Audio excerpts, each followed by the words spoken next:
तो मेरे बहुत ही प्रिय और बेहद सम्मानित साथियों, हृदय की असीम गहराइयों से अभिनंदन, बहुत बहुत हार्दिक स्वागत। साथियों, इन दिनों हम समय से पूर्व सिर के बाल झड़ जाने का क्या एस्ट्रोलॉजिकल रीजन है, क्या कारण है, इस पर हम चर्चा कर रहे हैं। और आज इसी क्रम में बारी है मिथुन लग्न के बारे में चर्चा करने की। यदि आप भी इसी प्रकार की किसी समस्या से ग्रसित है तो यहाँ आई बटन में हमने आपको लिंक प्रोवाइड कर दिया है। आप अपने लग्न से संबंधित एपिसोड जाकर के देख सकते हैं, या फिर आप एस्ट्रोलॉजी या कोई डिजीज, इन दोनों का आपस में क्या संबंध है, भविष्य में किस प्रकार की कोई बीमारी होने की संभावना है, तो हमारे इस चैनल पर आपको उसको लेकर के भी पर्याप्त वीडियो जो है वो जरूर मिल जाएंगे। साथियों, देव उठनी एकादशी केवल मांगलिक कार्यों की शुरुआत करने भर तक सीमित नहीं है, बल्कि यह दूर कर सकता है आपकी जन्म पत्रिका से मंगली दोष। यदि आप भी एक मंगली जातक हैं और इसी कारण से आपका जो विवाह है वो संपन्न नहीं हो पा रहा, रिश्ते नहीं आते, आते तो ऐसे आते हैं जो कि आपको पसंद ही नहीं आते, तो इस देव उठनी एकादशी को संकल्प पूर्वक हमारे साथ में माता तुलसी के विवाह का उत्सव मनाइए और अपने नाम पर आप इस संकल्प को ग्रहण करके अपनी जन्म पत्रिका में जो मंगली दोष है उसको दूर करें और इसी मांगलिक कार्य के निमित्त अपने विवाह के मांगलिक कार्य को भी इसी वर्ष संपन्न कराने का संकल्प पूर्ण कीजिए।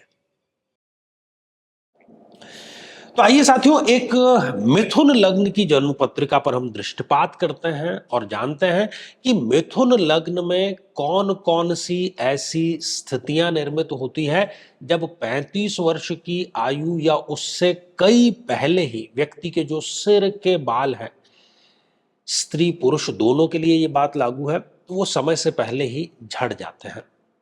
आमतौर पर हम किसी भी प्रकार की जो बीमारी है उसका मेडिकल ग्राउंड देखते हैं कि भाई क्या कारण इसके लिए है, जबकि हमारी कुंडली में ही उसका हमें कारण और निवारण दोनों ही उपलब्ध हो जाता है।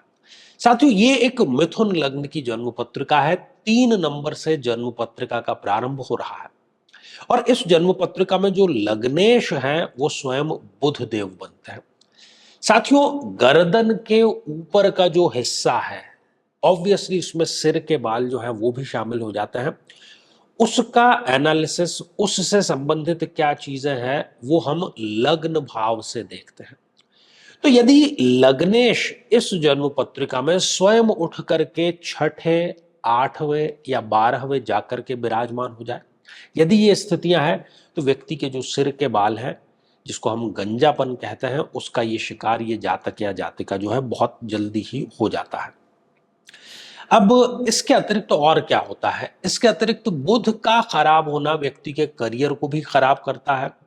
उस पर जरूरत से ज्यादा जिम्मेदारियां बहुत पहले ही आ जाती हैं और साथ ही अपमानजनक स्थितियों का उसको सामना करना पड़ता है। हर एक कार्य में उसके व्यवधान अवश्य ही आ जाता है।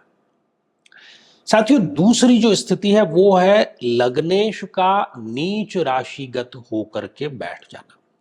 यदि इस जन्म पत्रिका की हम बात करें तो लग्नेश बुध, यदि जहां पर आप 12 नंबर का अंक लिखा हुआ देख रहे हैं, दशम भाव है वो, यदि वहां पर विराजमान हो गए तो बुध अर्थात स्वयं लग्नेश हो गए नीच राशि के।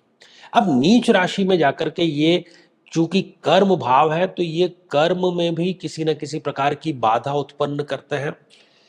पैतृक संपत्ति को दिलाने में भी ये व्यवधान उत्पन्न करते हैं। स्टूडेंट यदि हैं तो वो जितनी मेहनत करता है उसके अकॉर्डिंग उसको रिजल्ट नहीं मिल पाता, और साथ ही जो जिस पर हम चर्चा कर रहे हैं गंजापन, उसका भी व्यक्ति को शिकार हो जाना पड़ता है। साथियों, इसके अतिरिक्त तो यदि इस जन्म पत्रिका में बुध देव स्वयं ही बलहीन हो जाए, 2 स्थितियों में वो बलहीन होते हैं।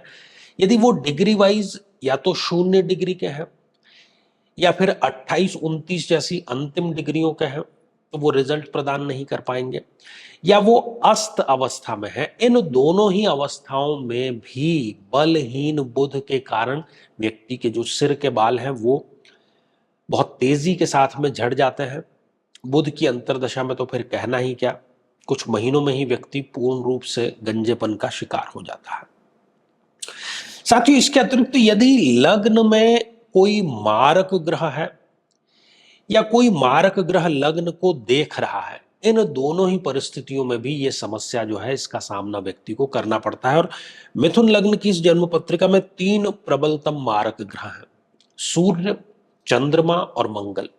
यदि इनमें से कोई एक, दो या तीनों ही लग्न में विराजमान हो इस स्थिति में भी, इसके अतिरिक्त यदि सप्तम भाव में इनमें से कोई एक, दो या तीनों ही विराजमान हो तो सप्तम भाव से वो लग्न को देखने का कार्य कर रहे हैं। इसके अतिरिक्त मंगल देव यदि छठे भाव में विराजमान है या कर्म भाव में विराजमान है, इन दोनों स्थितियों से भी वो लग्न को दृष्टिपात करने का कार्य कर रहे हैं। इन सभी परिस्थितियों में भी इस मारक ग्रह की दशा या अंतरदशा में व्यक्ति जो है वो गंजेपन का शिकार हो जाता है। तो साथियों, अब ये तो समस्या है, अब इसका समाधान क्या है? तो इसका सबसे सहज, सबसे सरल समाधान है महादशा वाले ग्रह को साध लेना, महादशा मंत्र साधना प्रारंभ कर देना। और जिस किसी ग्रह की वजह से ये समस्या आ रही है, आप कुंडली खोल करके स्वयं बैठे हैं, आपने कारण भी जान लिया है, तो उस ग्रह के विशेष रूप से अभिमंत्रित जल का यदि नियमित रूप से सेवन किया जाए तो इस समस्या से भी हमें तुरंत ही निजात जो है वो अवश्य ही मिल जाता है। तो साथियों, श्रृंखला ये हमारी आगे भी जारी रहेगी। एक दो महत्वपूर्ण सूचनाएं आपके लिए है। यदि आपकी कुंडली में मंगली दोष है और उस मंगली दोष के कारण आपका विवाह संपन्न नहीं होने पा रहा है, तो अभी 2 नवंबर को देव उठनी एकादशी के निमित्त तुलसी विवाह का आयोजन हम करने जा रहे हैं। तो मंगली दोष के कारण यदि विवाह संपन्न नहीं हो रहा है तो इसमें आपको जरूर शामिल होना चाहिए और संकल्प लेकर के आपको तुलसी विवाह जो है उस आयोजन में अपना जो हिस्सा है वो जरूर आपको शामिल करना चाहिए। इसके अतिरिक्त यदि आप भी चाहते हैं कि आपकी कुंडली का सूक्ष्म विश्लेषण हो, समस्या का समाधान हो, तो आगामी समय में मैं स्वयं इन शहरों में उपस्थित रहूंगा। आप समय लेकर के मिल सकते हैं या फिर आप टेलीफोनिक या वीडियो कॉल के माध्यम से भी जुड़ सकते हैं।